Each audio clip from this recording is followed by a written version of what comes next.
Division 1, boys and girls, let's go! We got finally a bit of Division 1 action here on the channel, and for all of you that don't know what that is, we're going to talk about it in just a moment, but let's introduce the teams first. On the left side, we got the Bunker Crew without Blaze. That's already a missed opportunity, so yeah, I'm sad. That's a lost cause right there. Bunker Crew without a Blaze. I don't know, guys. Drak here on my F. Got Meat Bicycle on Stukov. Sven is playing Jojo. We got Max Passion on Gazlo. That's a good start. And Galnegulna is playing Hanzo. On the right side of the map, Inting for Ruby, with Mindtalk on Zarya, Nox on Oriel, Baby Houdini on Urel, Hat still not playing Abatha, another lost opportunity right here, but he's playing Vala today, and we got the Fish on Leoric. Wait, what? Fish on Leoric? Alright, no main tank, instead Zarya, Urel, and Leo. But as promised, let's go over what Division 1 Plus is first. So pretty much, we have Heroes Lounge, which is an amateur scene in Europe with, I think, 8 divisions by now. And they always had Division 1 as the best division, where we have a lot of the top players that also participate in the Masters Clash, in CCL, in other events. And a lot of them just play here for fun, you know, they play with some people different from their normal teams, different from their normal setup.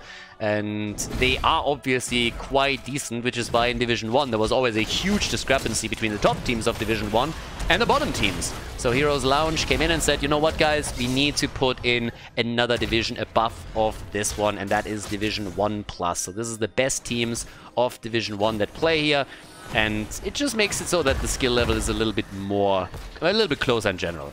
But then again, I say that and I see Max Passion on the Gazlo at the top side, so there's that.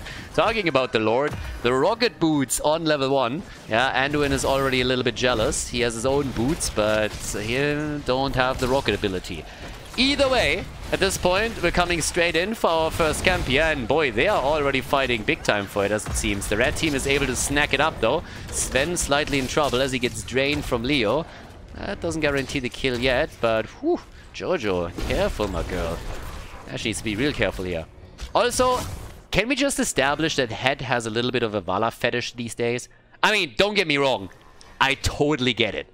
Vala is my girl. Always will be, ever since the first alpha drop. She's my dirty girl because I do dirty things with her. Dirty plays all around the map, 6 days to Sunday. And so I totally get it that Hat is just all in on Vala. But this is a bit of an obsession lately. I mean, every single time this guy can, he locks Vala in. And they're trying to make it happen with Zarya, with Oriel, coming straight in with a whip here. Adding the extra spice. And generally I like it. This is also the best map for Vala, just hands down. At the same time, a bit more variety would probably be good for them, because currently they are fairly predictable. Now, either way, we got Vala immediately under attack, but oh, Sven! Sven gets melted away. Jojo is gone, and even Drake on his Maiev was in a bit of trouble. So was able to move back out, but that was first blood right here for Inting for Ruby. And this is, by the way, one of those things also that we've been talking about a bit during the Masters Clash. Inting for Ruby got obviously pretty murdered in the Masters Clash, but them qualifying for it was already a huge success, I believe. And of course the opportunity to just simply get some extra training in the Masters Clash was quite nice for them, and they can now transfer that into Division 1 and see how they can do now against opponents that they faced off against in the past. Another kill, this time against Gazlo. Alright, so our Goblin is down. That's 2 kills to 0. And that's a really nice start for Inting for Ruby here in this best of 3 series in Division 1. Obviously the arrow build, or the multi-shot build, is continuing right now for Vala, and with the first objective spawning topside, Inting for Ruby is set up. Now Urel is going to try and rotate between the mid and the bot lane, and it doesn't really seem like the Bunker Crew is trying to contest the Shrine at all. The problem for them is, of course, the level 7 talent that now drops. If you are that far behind at level 7, you are better staying away from the objective for the time being and try to just like soak the lanes. And that's what they're currently doing at the bottom of the map. But I like that Inting for Ruby immediately takes the opportunity to not only soak the lanes with Urel in the middle and bottom, but also put some additional pressure here on the gate so that they can push with the Punisher even further. Hat is a little bit far out, even gets the ping, but opened up the side wall. So once that they get the Punisher, even a bait over a wall is not going to make this a safe procedure for the blue team. Instead, they could follow up on the stun, unless of course it gets dodged out on. On level 7, we now also have at the same time the growing infestation. Maiev, nice, goes for the pull, jumps back out, and Jojo coming in with a steed charge right here. Diablo 3 says hello. And that's of course also pretty neat on the passive alone. But here comes the action, straight at the first fort. And can they take this one down? Sven is in trouble. Ooh, and there's the kill. Nice. Well played. Inting for Ruby with a big play topside. Trying to get the lead here as they're moving in for the fort to take this down. And this one is eliminated. Easy peasy. That's a huge lead in the game. That is phenomenal. 3 kills to 0, and then at the same time also level 9 already on the board. The first 4 taken down, and even pressure in the middle of the map. Whew. The boys are doing work here. The Goblin Fusion comes in on level 7 for the Gas Lord. The Hyper Focus Coils are in as well, and they're already pressuring the mid lane. And just taking the Fountain down here is a big step into the right direction and will make any play for another Shrine in the mid lane so much easier for them too. So that is pretty insane. 25 stacks for Vala. Maybe not too crazy, but honestly, we're 5 minutes into the game, so good on her. Decent damage output either way. And talking about damage, let's have a closer look at it. We're currently looking at 20,000 for Vala. Now Hanzo is putting the same numbers up, but with, of course, much less that he can contribute here. It's just a lot of poke damage. Level 10 is nearly there, and I don't even know if they should go for the camp. Probably pushing for the fort would be even better, but they got so much time. They can do both. They can take the camp and push for the fort, and they should. They definitely should. I mean, that's a freebie right there. Urel is already looking at the top, so they could steal another camp away here, but that's a structure that is definitely up for grabs. They can easily dive it with the minion wave that comes in. And with the level 10 that they now sport. And that Entomb did not hit home. That one. Oh, that on the other hand puts a little bit of a pressure onto Stukov, and that should be a kill, and indeed it is the kill. The Admiral gets demoted once again. He's down. No level 10 yet for the bunker crew. A little bit of pressure. Aegis is up, and the kill against Maiev. Nice. Good stuff. That's 2 down, and they're still sieging up on the fort, and as I said before, this is a freebie. Even if level 10 kicks in for the bunker crew now, they're not going to be able to grab this one. So that is a pretty great start.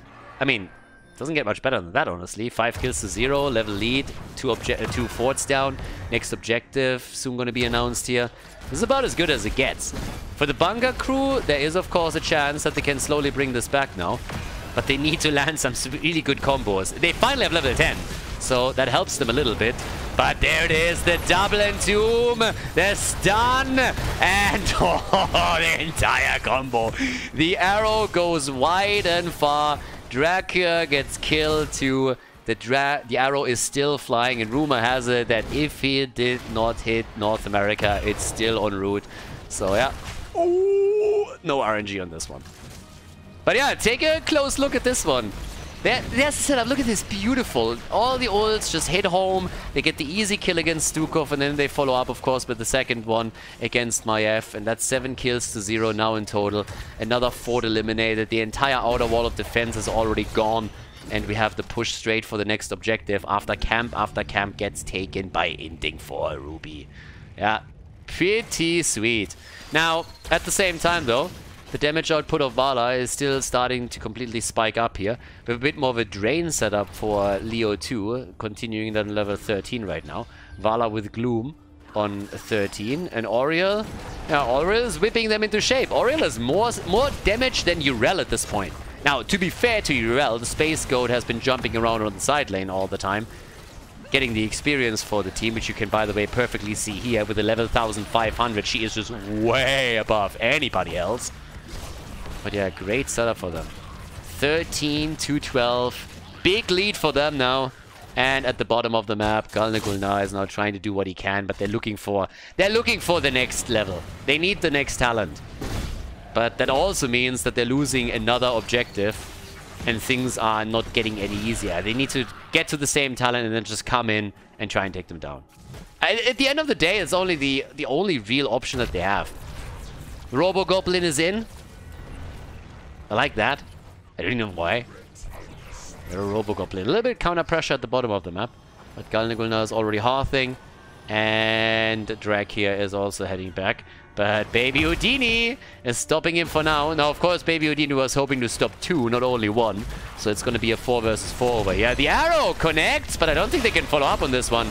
Zarya was ready with the shield immediately. So the fish is still all good in the hood here. Hits the Entomb, but Hanzo jumps out. That sneaky bastard. Every single time. He's a little bit too agile.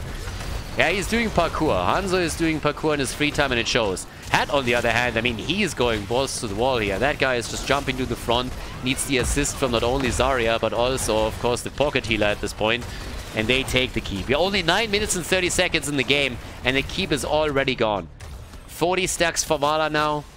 That's 160 extra damage with every single multi-shot that they have here. And here comes the play for Hanzo. He's down the cage, and finally a kill for the blue team. Nice done. First kill. Yeah, credit where credit is due. Leo is down. Rumor has it he only wanted to activate his trade. Everybody here is so low. The Lord is dead too. And Sven, the Iron Skin, and he gets away. Yeah, that got dicey for just a second. With the ult from Zarya, it might have been another kill for them, but they were able to just move away. Okay. Well, at the same time, we have the next camp also being taken now. So there's that. 9 kills to 1. Level 16 is up, and that's another talent lead, baby. Which gives us, of course, the crushing hope after the unyielding despair. Vala going into punishment. Oh yeah, punish me, baby. This is the perfect game for it. You have not only punishment, but you also have our little girl with the whip over here. Yay! You're not even the game. Shut up. Just because you have your kink going on, every single time you hear punishment and whipping people, doesn't mean that you have any right to speak. You're not even in the game. You haven't even been picked. Talk when you're picked, seriously. Yeah. Alright, so Gazlo is down again. That was definitely the wrong screen to move through. Oh, the Tomb! The combo! It's a kill party, everyone. Nicely done. Yeah, that was some sexy play right here. And we're going to take another look at it as they're making the way for the bottom keep. Look at this. So first, here comes the Entomb. And then the follow-up was just fantastic. They're getting everything. The 2 kills after combo hits. 2 keeps are down. At this point, you might as well go core. I honestly don't think that they had to shy away here. I guess that's one of those better safe than sorry plays. But with a 3-level lead, the stats advantage alone is insane. Then on top of that, you also have Zarya, you have the sustain, you have Vala in there. I think it would have been fair to just go for the core. They're down a talent, they're down 3 levels. They want to play it safe, fair enough. They're so far ahead, but there will be a chance for the bunker crew to play around a level 16 talent and force an even fight. Now for them to come back, of course, a lot of things need to go wrong here for Inting, for Ruby. It's not impossible, but outside of nearly a team wipe, I don't see a chance for the bunker crew to turn this around. Yeah, that's going to be a little bit too rough. But either way. So, for now, another objective is up. And with level 16, I think this is the only chance for the bunker crew. It's literally the only thing that they can do. Get level 16, go to the top, force the fight, win it, take the objective, and then, yeah, do as much damage as you can. Now, is that going to happen? I think it's going to be a little bit rough. That catapult, he should have maybe tried to take that down. But Sven needed to move towards the top and he's underway. So here's the level 16. And with that, we get the overclock. Clock him hard, baby. Because if he doesn't do that, then... yeah, the arrow, okay, hits Vala. But it doesn't do much more than that. Quick stun on her. And that's it. There's the cage. Everybody is going full... A lot of ults are being thrown out. Some made sense, some didn't, but everybody went for it. So, yeah. Mind Talk. Aegis is still up, gets used to save Zarya. And here comes the kill, potentially. Zarya gets out. Khaldor wants the kill, but the heal of Auriel is ready. 39 stacks with just a bit of poke. Inting for Ruby is going to get another objective, and thanks to the fountain that they still have up, they can now tap and then re-engage into the fight. That's an objective for sure in their favor, and the blue team realizes it too and already moves away. They got to deal with the bot lane as well, of course. Another big shove coming out, but that also slows down Stukov a little bit, and he's in trouble. Sven is running defense for him, so that's good. But boy, are they in trouble now. That's the final keep that is being attacked here. Oh my god, that was clutch. 308 points left. Catapults any second on the core. We're talking about a triple, and the shield is falling. And at the top, the Entomb lands once again. 58 stacks already for Vala. Nearly level 20 now for them. Inting for Ruby is just on an absolute killing spree here. Call them butter because they are on a roll, baby. Level 20 any second now. The Punisher's having some fun too. The kill against Hanzo makes matters worse. The shield on the core is already gone pretty much. Maiev is dead, killed by Vala. They're chasing the rest of the team. Catapults are shelling the shit out of them from the back line. And with the level 20 talents in hand, they can of course absolutely snowball this one. No chance at this point. We're even seeing them with a burning despair. And despair indeed they do. 65%. That is game. The Bunker Crew is going down on Infernal Shrines against Inting for Ruby as the red team locks in the first victory in the best of 3 series. GG and well played. Before we head into game number 2, make sure that you subscribe to the channel if you haven't done it yet so you don't miss out on any future content here on Khaldor TV. Game number 2, Dragonshire is the map, and the Bunker Crew is still playing without the bunker, but they sure have an interesting lineup for the second map. Now we are on Dragonshire, and Inting for Ruby has pretty much stomped them in the first game. Let's be honest about it. They just slammed. But now we have a very different setup. By the way, talk about bunkers, there we got one. Baby Houdini stole it away. So on the left side, the blue team down 1 map in this best of 3 series with Drak here on Cassia. We got Sven on Uther. Galnegulnar is playing Zagara. We got Meat Bicycle on Alexstrasza and Max Passion on Rexa. On the right side of the map, Mind Talk on Junkrat. We got Nox on Deckard Kane, Baby Houdini on Blaze, Hat on Sylvanas, and the Fish is playing the Cockroach today. Interesting combo. Yeah, with the level 1 talents, the first thing that kicks in here is the Flames of Fury. The Thunderstroke is in, and the Hammer of the Lightbringer. Okay. Yeah, the good old Uther main tank over here. But yeah, let's get this party started. Zagara will be interesting for sure. The problem with Zagara is, as usual, she's insanely squishy. If Zagara gets attacked, she dies. Normally. If she has more, then she can maybe escape. But outside of that, yeah, if this happens, she's in trouble. Yeah, thanks for making me look good. This is exactly what I'm talking about. So if Zagara doesn't see the attack coming for whatever reason, then she gets attacked, then she's just dead. So Zagara always needs to keep herself in the back. Her teammates need to be very diligent about calling rotations out and telling her when anybody else is on the way. Creep spread is important with that too. And they are not only killing Zagara, they are taking down Rexa as well. And that is a double kill to open things up. So Inting for Ruby is pretty much continuing where they left off on map number 1. And if that pace continues, then we're in for a quickie today. So we'll see if that happens or not. Blue team, they need to get their shit together. Ja, Arschbacken zusammenkneifen und ab dafür. Siege cap is taken. And yeah, well, maybe not. Okay, they get it. For just a second, I was like, don't tell me they're stealing this one. Just underneath of them. That would have been so weird. But again, either way, we have the attack coming through the bot lane now. Both teams have their Siege Giants, so there's that. Level 4 talents are kicking in roughly at the same time.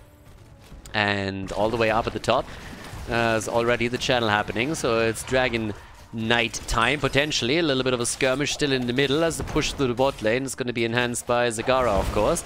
The level 4 talents are here. We got the shielding potion on level 4, and Zagara with the envenomed spines. And also the heat exhaustion from Alexstrasza, so a little bit of Dragon Queen value. Galnegulnar on the move. This time he caught it in time and gets a bit of damage out here against Hat, so good for them. Of course, the attempt to go for Dragonite this early on has already been thwarted, but both of the teams are now desperately trying to get control over the bottom shrine as the top lane is pretty much dominated by Rexa, the king of Dragonshire. Once again, true to his name here, Max Passion against Baby Houdini. And the action at the bottom of the map results in another shrine taken by the blue team, so good for the Bunker Crew. They're trying.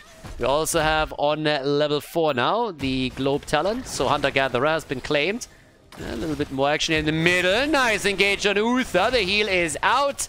And Drakia is using the opportunity to get some additional hits in. 12 stacks. Nothing crazy yet, but we'll see how far he can get with this. Junkrat is doing a decent job at the bottom of the map, really controlling this well. But now that Alexstrasza joins Zagara, the chances of him holding on to this one are pretty much none. So, yeah, 2 kills to 0 for Inting for Ruby, but they're not really doing too well around the objective right now. They need rotations, and that's what they're setting up towards the top side, trying to make a bit of a play here. Already the play for Max Passion, the stun, Baby Houdini in trouble as well, the old man, and there's the kill. Rexa down, 3 kills to 0. Zagara is still holding on to the bot lane. But the red team gets another kill. Now, they're not really pulling ahead in experience just yet. And Gulna is doing a fairly good job down here at the bottom against Mindtalk. Junkrat is suffering. And you can already tell that the wall is slowly falling and the control is still being held. So the Zagara setup hasn't worked well. But Gulna needs to be very careful now. 50% health? Yeah, you gotta back off here. So they have to give this one up. They're trying to reclaim the top though. Sven is already there, gets stunned out. Misha on the way. Baby Houdini. No mana. Little bit of body blocking. Yep. And that could be a kill. That should be a kill. And that is a kill. Blaze gets body blocked into oblivion and has to say goodbye. The rotation from the middle was underway, but it hit a bit too late, so nothing they can do about this one. And that was the first blood. First blood from the perspective of the bunker crew. Their first kill in this game. They're going also for the camps here, which should put the pressure on the top lane. The problem is they need to keep these bad boys alive. And Uther sacrificing himself, maybe? Nah. Rexa is dead again, and so is the bearded boy. Both of them are down. 5 kills to 1. Yeah, it's a bit of a fiesta when it comes to the kills. By the way, also, how is it possible that Rexa only got a single globe? What? Dude, we're on level 8.5, and you got 1 globe? Damn. That is not a good progress on his level 4. I mean, I'm not making too big of a deal out of it, but that seems a little bit crazy to me. Granted, he died twice, but death times are not that big at this point in time. Either way, Drakia gets saved. Good on them. Nicely done. The double support setup with Alexstrasza and Uther. Fairly successful. Still no Dragonite, by the way. 5.5 minutes into the game. Level 10 will soon be ready for Inting for Ruby. They definitely have the upper hands in kills, but it's not like they're massively ahead or anything. And even that level 10 might not guarantee them an objective. Oh, Mindtalk! Yeah, there it is. Junkrat done goofed. Jumps out, gets caught, and that's an easy kill. And there's the early level 10 for the blue team, despite everything that we've seen so far. And there's an opportunity maybe for a Dragonite. Had is jumping out. And the top gets captured. Wah, wah. Baby Houdini saves the day for the team, at least for now.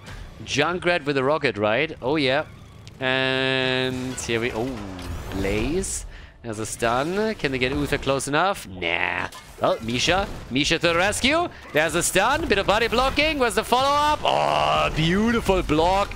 And there it is, the bunker. And Baby Houdini gets out. Nice escape. Alexstrasza still wants him. She's not gonna get him.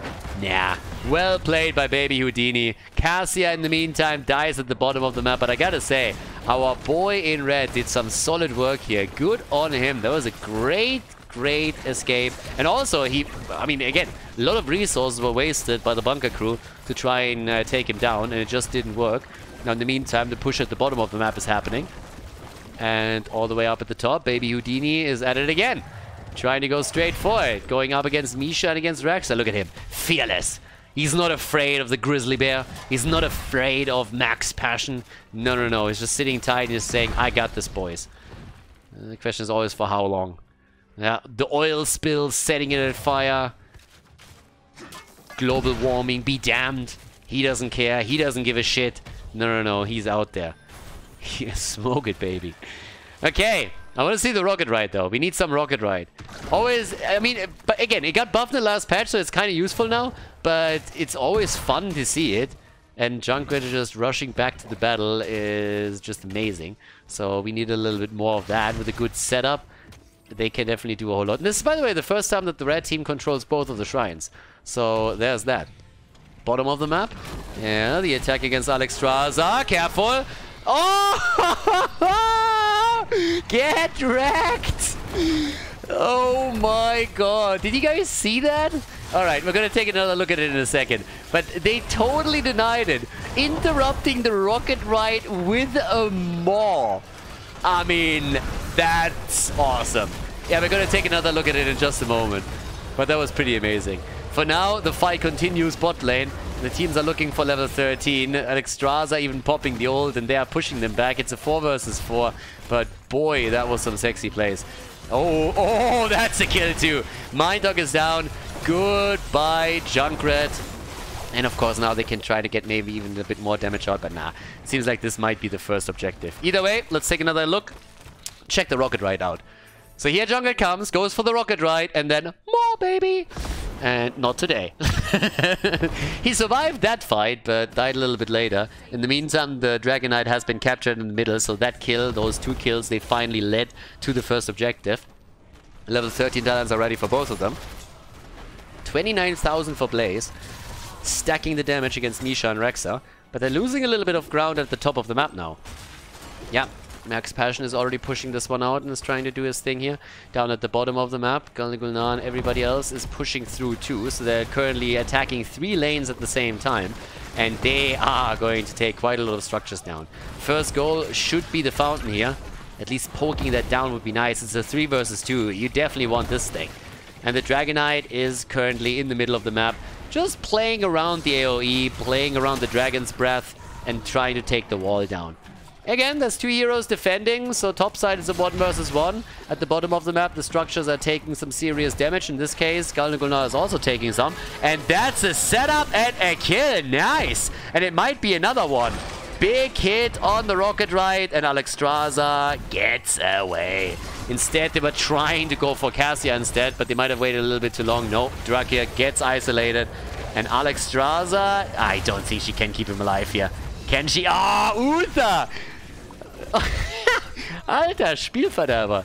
Uther comes in with the Divine Shield and bam! That's a quick save on Cassia. So they couldn't really decide whether they wanted to go for Alex or they wanted to go for Cassia, and they didn't get either. Baited out a couple of ults, of course. That's 4 kills to 7, but still a lead for the Bunker Crew. Bunker Crew is still slightly ahead. Hasn't lost a fort yet, but they lost a lot of fountains. They lost the fountain at the top, they lost the fountain at the bottom. Both of the walls have been destroyed, the forts themselves have taken damage. So that's a decent lead for the Bunker Crew. It's a small one, but it's there, and it will lead to an early level 16, which in and of itself is obviously quite important. Also, nobody's dealing with this right now, so there's a lot of experience that's going to be lost one way or another. Even with a new experience, globe changes. If you move up to the top to catch the 25%, you still lose the rest of it. And they are also suffering a little bit of damage there, I would assume. And the bot lane, oof. Yeah, with the Siege Giant still in play, they can kiss this one goodbye unless they are really manning a good defense, and it doesn't really look like they will. Without level 16 talents, I don't think they're comfortable going for it, and instead they're just accepting that they will most likely lose this one. So, yep, there it is. Taken down, easily eliminated. Level 16 makes it possible, and that is the first fort of the game. And what the fuck is that? Debilitation! Nope. That is a big nope from me right there. I mean, what the hell? Did he misclick? If you say you misclicked, I have some... I mean, again, I have some sympathy for you. At the same time, just nope. Debilitation over Epicenter? Buddy. Even after that talent got buffed like 3 times, that is not something I want to see in a game of players that know what they're doing. No. Epic Enter. Epicenter. It's in the name. It's epic. Debilitation is just horrific. I don't want to see that shit. Not against a double support, not against anything else. Nope, just nope, just nope. You go for the Nubarak, you are going for an engage comp. You want to engage. You want to go and dive into them. Take them down. Epicenter is just too good for it. Double heal or no double heal. If you have the damage behind it, follow-up stuns through heroes like Blaze, silence through Sylvanas, that's all you need. I don't want to see that crap on any day of the week. No. That's not how we run here. That's not how we roll. Either way, for the time being, we got still our leading experience for them. And at that point, we already got topside. Hello, baby Houdini. Yeah, Max Passion, he didn't see this one coming. Feigning his death. Nobody's believing him as usual. And maybe he can buy a bit of time for the rest of the team to come up and avenge him. But it doesn't seem like it, especially with Nox slowing them down. Nice effort by him, by the way. So, yeah, we're still kind of even. 5 kills to 8. 50 stacks for Cassia. Our girl is doing some work here with 32,000 damage. Not quite on the level of our boy Rexa, on the other hand. The tag team, Batman and Robin, is doing their thing. And Rex, I mean, they've been fighting all over. Also, Khaldor now, I mean, he's trying, but the creep spread, I mean, we're not talking Jaedong here. No. That's not Jaedong level creep spread. That's not what we would see from live. I don't know. That's not really the level that I'm used to. We're not talking full-on Korean here. Yeah, so no, the creep spread gives him a little bit of vision, but it's not enough to really give him the good old map hack here. So at the same time, down at the bottom of the map, they're going for the next camp. 18 versus 18. This is much closer than the first map, I gotta say. Much closer. The lead goes to the bunker crew. That's definitely true. But yeah. So what else are we getting here? Maybe a bit of a counter pressure. Oh, okay. There we go. The arrow comes in and... so much fail in one replay. Alright. So... they didn't time the rocket right properly. Then we got a Divine Shield on a full HP Alexstrasza. Yeah, let's check this one out. Alright, so here comes the rocket right.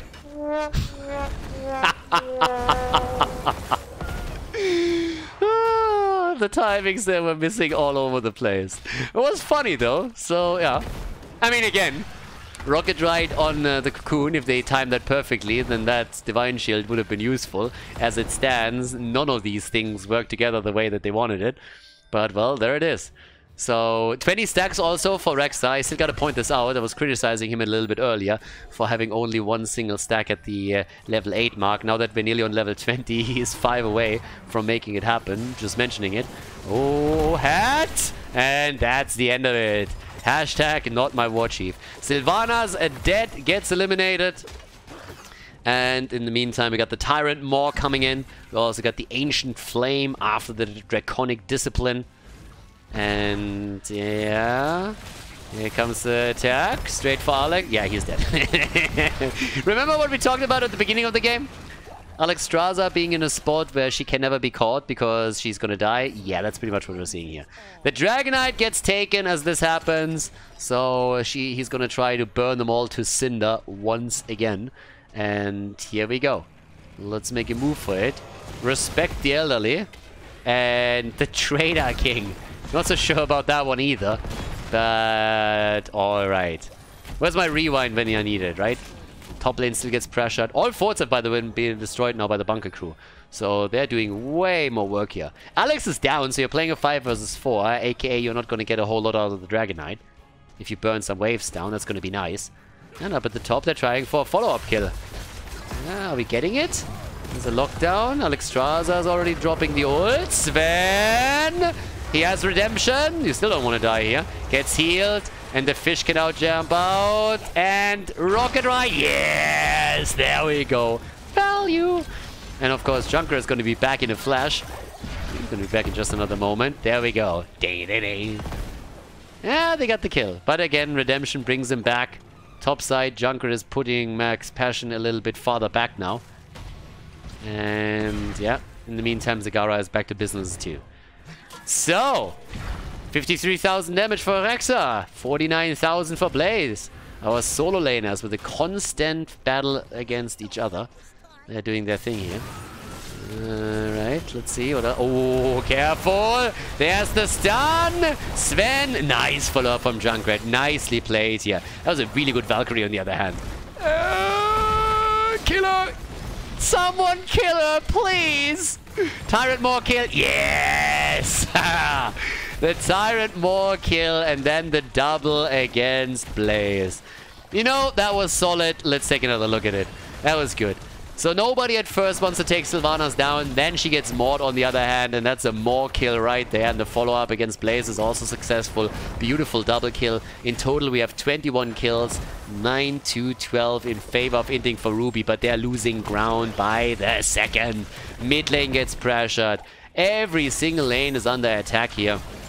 And the leading experience is, of course, still there for the bunker crew, even though now it doesn't matter all that much anymore after level 20. No, there's still a stats advantage that you can get, but still. Yeah, the zoning more highly successful of Khaldor zoned them away from the fort for a second, but the follow-up was not there, so the keep survived. Wasn't taken down. Zagara needs also a few more hits for her level 7. 59 stacks in the meantime for Cassia. And the fish. Dealing with the bot lane here. It's a 5 versus 5 again. So that's happening. Prepare yourselves, heroes. Yeah, prepare yourselves, heroes. Okay.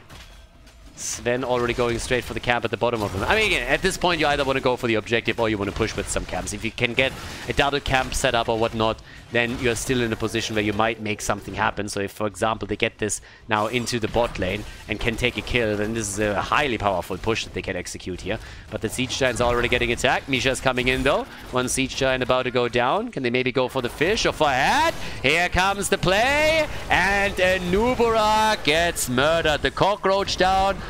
And bam!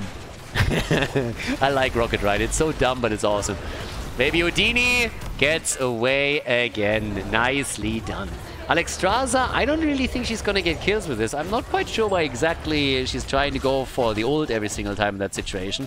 The chances of her really delivering the final blow are rather small. But they got the kill against Nubarak, and that matters, of course. The problem for them is that Redemption wasn't ready again for Uther after he died already earlier once. He's now down for real. But it puts us into a 4 versus 4 situation.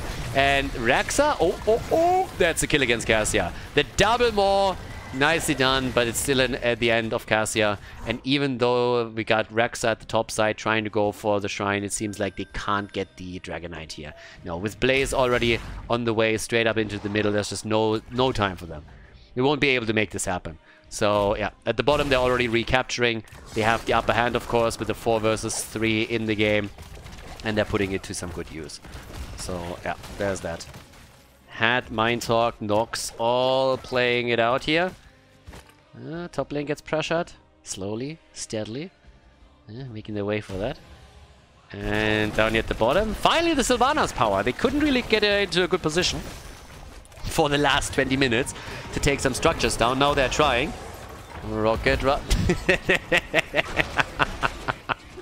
I'm sorry.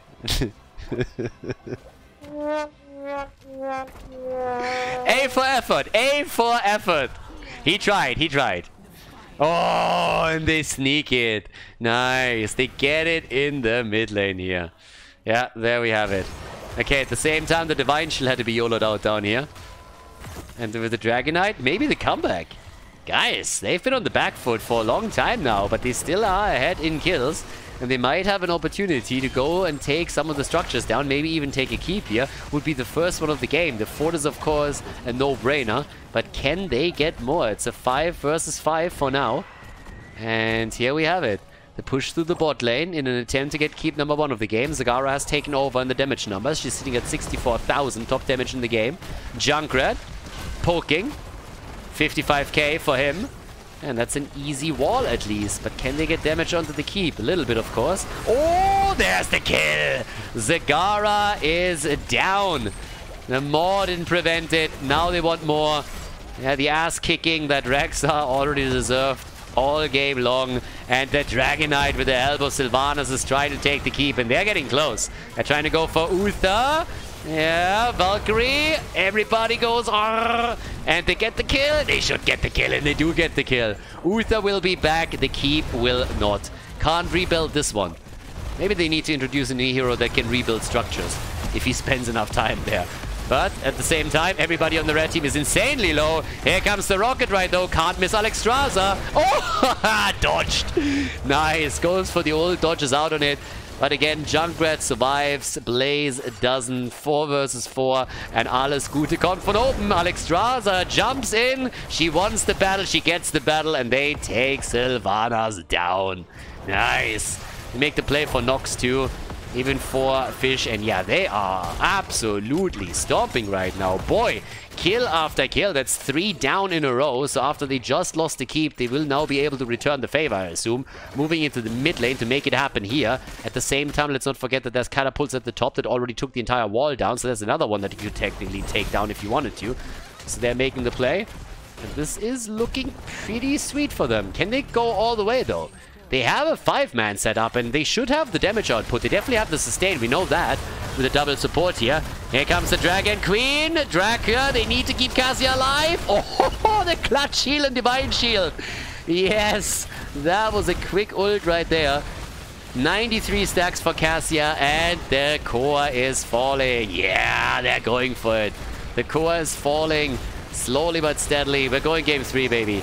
We are going game 3, everybody, as the Bunker Crew locks in the victory against Inting for Rubio and Dragonshire.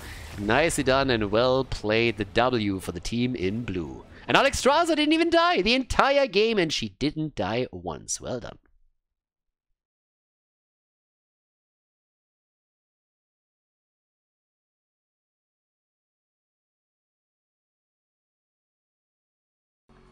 The final map, everyone! Yeah, we are going the full distance. Best of 3 series, Division 1 Plus, and we find ourselves on Battlefield of Eternity. Sven is playing Liming this time. We got Emid, a Bicycle on Malfurion, Drake on Sylvanas, Galnagulna on ETC, and Max Passion on Ural. On the right side of the map, Inting for Ruby with Mind Talk on Kerrigan. We got Nox on Ana, Baby Houdini on Blaze. Hat plays Suljin. They want Axe, they're getting Axe. And the Fish is playing Uther again. Yeah, it's going to be interesting. I mean, a couple of the players here, Galnagulna, for example, obviously, I think he's going to the military, if I understood that correctly. To my knowledge, she already did a tour or like a service or whatever, but yeah, honestly, I'm not really totally up to date on what exactly is going on there, but apparently he has some military obligations again. One of the reasons why he's not able to make it to Paris, if I didn't misunderstand anything here. But Rutsu talked about it just the other day, that they're looking for someone to sub in with the team so that they can play at the Masters Clash. So yeah, there's that. But again, either way, we got on level 1 already the Bone Slicer here. The level 1 is, of course, going to be impactful, but the baseline is more what we're looking at. If you get your stacks together here, the damage on the auto attack is heavily increased towards the late game. And more importantly, at 15 stacks, you are able to increase your attack range a bit further, which is always nice. Makes it easier to get the rest of the stacks together. And at the same time, of course, you are able to stay much safer, a little bit farther back. Just a tiny bit, but it can make all the difference here. Now, of course, once again, with Kerrigan, we have a fair amount of stuns here. So you got Uther for a stun, you got Blaze in, you got Kerrigan. That's a lot. And of course, with the Sleep Dart on Ana, she can set it up too. So there's a lot that's going on here in the attempt to lock the red team down. And, well, they can make that happen. 100%. But well, with all of that coming together, the bot lane gets attacked, top side camp is already taken, so both of the teams are making their play for one of the camps, an even exchange. As Galnagulna is already sliding out down here at the bottom, or at least for a moment, gets attacked, but is able to make it out once again.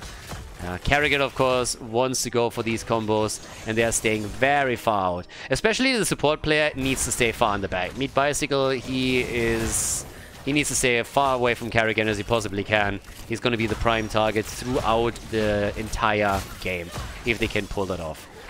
And yeah, with Division 1, again, I'm going to try to cast a few more games in the near future. So we're seeing some of the, not only amateur teams, but also some of the mixed teams that are coming together here. Some of the boys and girls from, I mean, Hazu is playing here, Bad Benny is playing, you know, like there's a lot of guys that have mixed teams where they are just having a little bit of fun with the boys, play, and can of course always try some things that might eventually make their way into some of the bigger tournaments. But for now, we have camps taken just as the objective gets announced at the 2:30 mark. So the first Immortal is going to touch ground in just a bit, and both are attempting to send the Shaman on its way to do its thing there. The Shaman and his little doggies. and there we go. Baby UD needs the top of his mana pool. And Kerrigan has gone into the Psionic Pulse right here. Okay, so with Sylvanas in the mix, if the blue team is able to get the objective, that of course means that they can heavily pressure this. Oh, Sven already needs to get out of here. There's the first stun, the second, the follow-up. Sven in trouble and he makes it out. But that was still a spicy moment for them. Down at the bottom of the map, Suljin is in the meantime just starting to go for the auto attacks.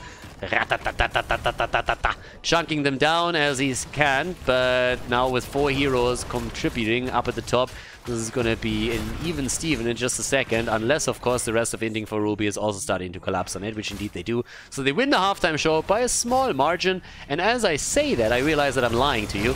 It's actually the blue team that was able to lock it in, but then about locking it in, there's a couple of stuns. They locked on ETC and nearly dropped him, but the defense is now up. Blue team slightly in the lead. The bunker crew, they still can't bunker up, by the way. Game number 1, nobody took ATC, took Blaze.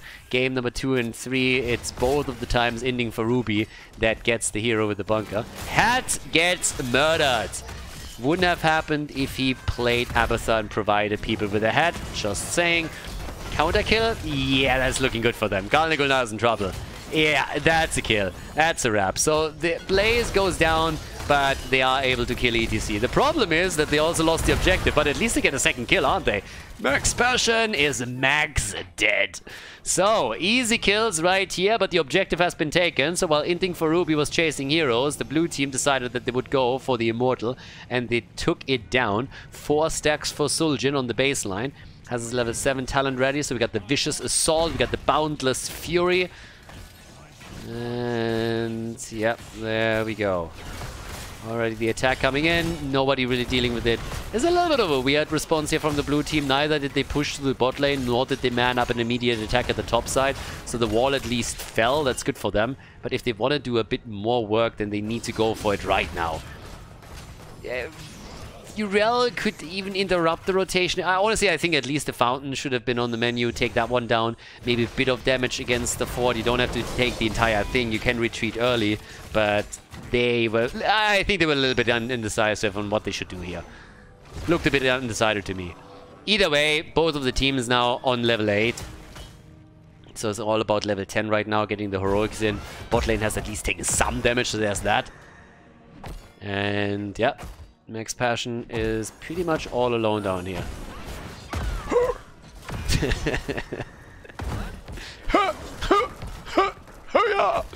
Only Sonya screams better. But there's no war over in this game. So the Space Goat is jumping around like a bunny on crack as usual. Both of the teams will just try to get their level 10 together for the next objective. A little bit of damage down here at the bottom would be nice, but I don't really think they're going to get it. I don't expect too many skirmishes, especially since the blue team doesn't want to give Hat too many opportunities to stack needlessly. As long as you keep that level 1, or the baseline unstacked, then you're going to be in a decent spot. I like, on the other hand, what we're seeing from the bunker crew at the top. Finally, they're putting Sylvanas into a decent spot as they're realizing that Inting for Ruby has 4 players at the bot lane. So that's some free damage against the fort. Good for them. And they might even be able to take the Fountain down, but they didn't focus on it. But that's serious free DPS that they got on this one. And that nearly dropped the fort. So if they take an objective, even without it, that is going to be in some serious danger. Both of the teams are very close to level 10 as well. So once that the heroics are in, that changes dynamic for sure. Max Passion able to make it out. Keep in mind, he didn't go for the Divine Steed here. Blaze at the top goes down. So ETC sets the kill up for the bunker crew. And that's good timing for them, just as the Immortal touches ground. We have them with level 10 and the kill, so they can go for an easy peasy halftime show, especially since it's pretty dicey fighting for Ruby to go through the choke point, considering that Max Passion is sitting at the side and ETC has Mosh Pit. That's something that I would not really like to engage into, especially if you don't have level 10. So the halftime show is a freebie. Yeah, and by now we also have Malfurion with the follow-up attempt. Taz Dingo is coming in, as we have the level 10s ready. There's the bunker drop. And Kerrigan for the Maelstrom. Let's go, baby. Sven gets attacked. Yes, they want the kill. And he gets out for a second, but then the stuns connect. And that's a double kill. Nicely done. Well played. Good job by Kerrigan and Blaze. Beautiful kill. The Immortal is far down, but that was a fantastic comeback into this fight. I mean, check this combo out. That was more sexy as hell. So first, Sven tries to escape. Kerrigan, she follows up with the stun. Gets 2 of them. Blaze follows, and then the easy kills. 1 down, 2 down. Li Ming and Malfurion both die. Now they can fight back a bit, which is exactly what Hat is doing as he's trying to take the Immortal down. And they might even win this one. Now the shield is going to be low no matter which team locks it in. Bot lane is also getting pressured by the blue team's minions, so that's another problem that they're facing off against right now. But oh, this is going to be close. This is going to be really close. 340 HP, Divine Shield, Kerrigan, and the Nana boost. ETC with the party time. The big plays from ETC, but it's not enough to win them the fight. Not even closer. Malfurion dies, and so does ETC. And with Urel getting dropped too, this is about the worst thing that could have happened right now. The shield is incredibly low on the Immortal, but that's going to be a big push regardless. First, ETC makes everybody dance. Great setup for him, but they just don't have the damage there. Draco is too far away, Sylvanas can't do anything, and then everybody just dies on the blue team side. Now the top fort gets eliminated. The one at the bottom of the map, by the way, on the red team side, barely survived. Yep, even the minions weren't able to take this one down. And right here, that's 7 kills to 2. That's more pressure at the top lane where the wall is likely going to fall. And the red team is collapsing towards the bottom of the map in an attempt to take, well, Max Passion down. I was about to say take the fort, but if Max Passion isn't careful, then he's going to die too. Oh, talking about dying. ETC! ETC! Yeah! They want the burger. They get the beef. And that's level 13. Yeah, this is looking good for them. Not a lot of stacks for Soljan. Still, he's only sitting at 8. But now we got the Eye of Soljan. And they go for the fort at the bottom. Yeah, he was cosplaying Illidan up to this point. Playing with a blindfold. But now that he has level 13 talent, he can at least use one of his eyes. And that is going to decrease his accuracy by so much. Yeah, it's going to be nasty. So, anyways, bottom of the map. Camps. Camps are up on the menu. They're starting to get a few more of those. All the way top side. The fort has to be preserved. They have a slightly inexperience. Despite the kill... I mean, again, it's actually kind of crazy if you think about it. They're 6 kills ahead, and the experience lead is rather small. As you can see, most of the experience lead stems from the hero experience that they got, but they fell behind in minion experience, as you can tell. And that is actually pretty significant. So the bunker crew has done a better job at soaking the lanes than Inting for Ruby did. And they're now moving in with Sylvanas. Not only taking another wave down, but also eliminating the fort down here. So furthering that even more. Top lane though gets attacked. There's no lead in talents any longer. So Inting for Ruby has to also be a bit cautious and can't engage too heavily into that fight. But with the next Immortal spawning in another 20 seconds, this is where we're going to see the real battle happening. So, yeah. Camps again have to be taken. This one got, of course, stolen. So for another minute and 15, this one is down. Can't do anything about that. Which puts the bunker crew at a slight disadvantage already from the get-go. They have to deal with the pressure at the top, since the Shaman camp is sent up to the top side. But right now, once you split heroes off from the main fight, you know Inting for Ruby is going to go for the battle. So, yeah, that's what we're going to look at next. And again, down here, let's see what they can do around the Immortal. They're trying to defend right now, and they need a good... Honestly, they need a good mosh. Galne Gunnar needs to find an opportunity to make him dance. Dance, puppets, dance. But now that Urel is splitting off and defends the top lane, they should go for the attack, and that's exactly where they're headed to. Stuns are already out, but they're diving deep for this. They want to go for Sylvanas. They want to go for ETC. The Divine Shield is already up, trying to empower Mindtalk even a bit further. That didn't really work for them, though. 8 kills, 2-2. And here's the level 15. No talent, of course, with that one. And the party, it's a zoning mosh, everybody. And it doesn't last long. The mosh is out, the bunker is up. Kerrigan gets boosted and is trying to jump after Malfurion again, but will settle for the goat in a pickle. Yeah, and there it is, the triple stun. Oh my god. And instantly plays with a follow-up. 1 down, 2 down, 3 down as Li Ming explodes on the left. Sexy setups again from Inting for Ruby. They go for the quad kill. And that's the top side that they're attacking right away.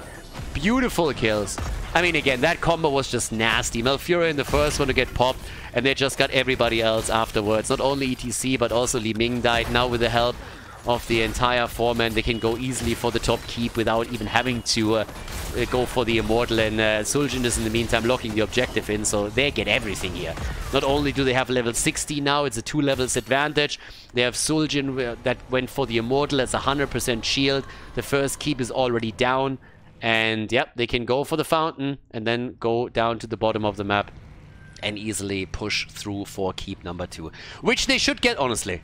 They should be able to get it. That's 12 kills to 2, by the way. 12 kills to 2. And puts Kerrigan into the driver's seat as the top damage dealer in the game. She's sitting at 26,000 damage right now. 26k for her. So, yep, there's the play. They're making the move as we speak. And, oh boy.